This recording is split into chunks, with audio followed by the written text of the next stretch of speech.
How's everyone doing? Today's video we're going to be talking what grit to use for hedge trimmer blades. So if you're unsure what kind of grip to use, you know, you watched a few YouTubers or whoever, someone's told you this grit, that grit, whatever. I'm just going to go through the basics of what you should be going for. Now this is predominantly going to be talking angle grinders and flappy sanding discs. You can get the grinding discs, but I wouldn't advise using these for hedge trimmer blades unless you're an advanced user. But yeah, these are going to be your common type, so we're going to be focusing on these today. Right, so firstly, what grit you're going to choose is going to be dependent on how bad your blades are. So one grit does not fit all blades, so I keep on top of my sharpening. So I'm only doing lighter sharpens as opposed to heavy sharpens, so I can get away with using a finer grit.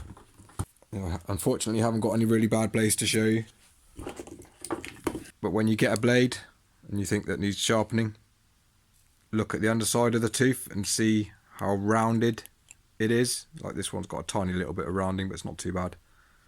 So generally the more rounding you've got, it means the more you need to take back. Ideally you don't want any rounding on this underside here, if you understand what I mean. These edges here, normally you'll get a little bit of a lip that's rolled up. So yeah, you're going to need more of a coarser grit when your teeth are severely blunt. And I'm guessing the majority of people watching this, your blades are going to be pretty bad. So, but yeah, my advice would be to keep on top of sharpening. Don't neglect it. Don't think, oh, it never needs doing, and it is what it is. If you want to make the job easier, keep your hedges healthy and stuff like that, you really need to keep on top of these. And once you get a good system going, it's honestly, it's quite easy. So yeah, these are the standard flappy sanding discs for angle grinders. The grit range is from the common sizes you can get anyway. Ranges from 40 is your lowest grit. So yeah, 40 grit. And then 60 grit. An 80 grit, and then 120 grit. You can get in between grits, so you can get 100 grit, but they end up being more pricey because obviously they're not very common.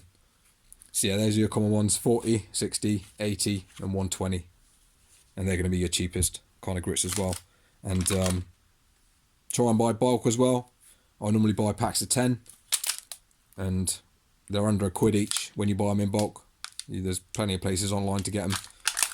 Obviously make sure you get the right size as well. Make sure you get the right, you know, if 4.5 inch angle grinder, make sure it's 4.5 inches, and make sure this hole size is correct for your grinder.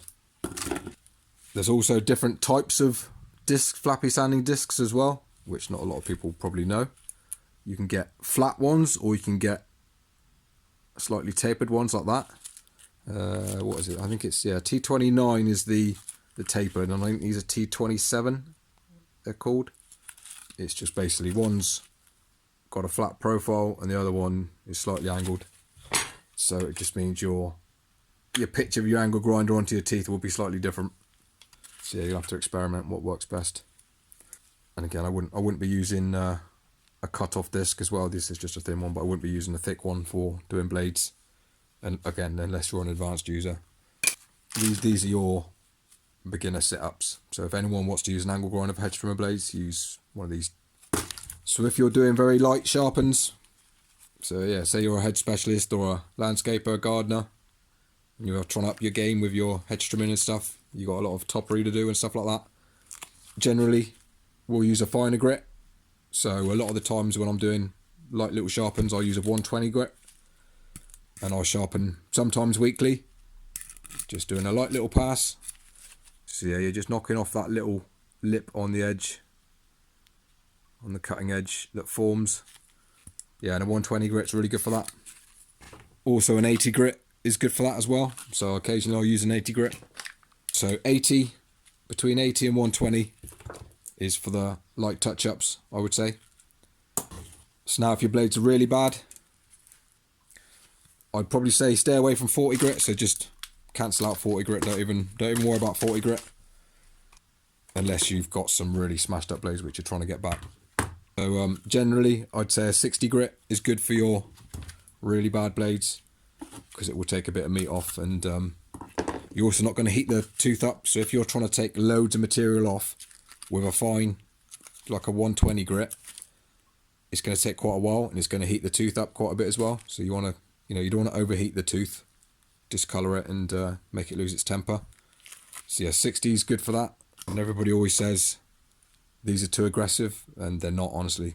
Unless you're heavy-handed and you can't really use tools properly, you probably shouldn't be doing this anyway, but they don't take as much as people say they take off. A lot of people you hear online will say, oh, you need to use a really fine sanding thing like a 240, and it's like, no, we're working with metal here. It's not, it's not going to touch anything.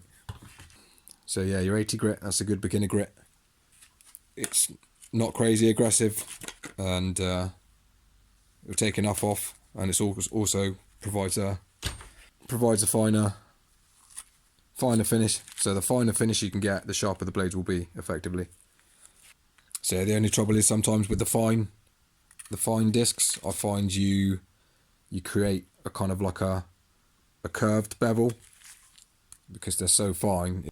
You kind of have to work the tooth a little bit more, if that makes sense. So yeah, if you're a beginner, 60 or 80 I'd say go for. 60 grit for really bad blades, 80 grit for the light touch-up sharpens or the bad blades. It depends on your skill set with an angle grinder.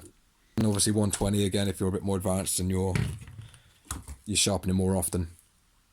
But yeah, I wouldn't bother taking a 120 on a really blunt set of blades, because it's not worth it. But these have been recently sharpened, so they've got a good edge. Size wise, if you're going to use an angle grinder, this is just a little 4-inch one. I'd say between 4 and 4.5 inches is fine. And again, corded or battery. I like battery ones. They do get a bit heavy at times though. So yeah, 4.5 is probably a bigger size. You can use bigger, it doesn't really matter, but they just get a bit heavy when you get the bigger ones. A little bit awkward. Yeah, I'm not going to go too in depth on sharpening either, but when you do sharpen your teeth, if you're sharpening this one here on the end of my finger that I'm tapping, you want that slightly overhanging like that, so when you grind it, you're not going to grind the bottom tooth. So yeah, what you don't want, I see so many people do, is butt them up like that. So they're like on top of each other, and then they'll sharpen. And I have no idea why people do that. I don't know if they think they're supposed to be doing 2 in 1, but you're not. It's completely backwards. So when you grind this one off, say you need to take a millimetre off, you're just going to grind a millimetre opposite bevel on this tooth. So yeah, never ever do that. So yeah, always have a little bit of overhang, and yeah, you should be good. So yeah, when you are getting your angle grinder in here or whatever you're using, you don't need to put don't force it. Just let the disc do the work. Don't push down too hard, and just do a light little sharpen. Don't stay in one spot too long. Up and back, a couple of passes, and it should be good. Get it secured down as well.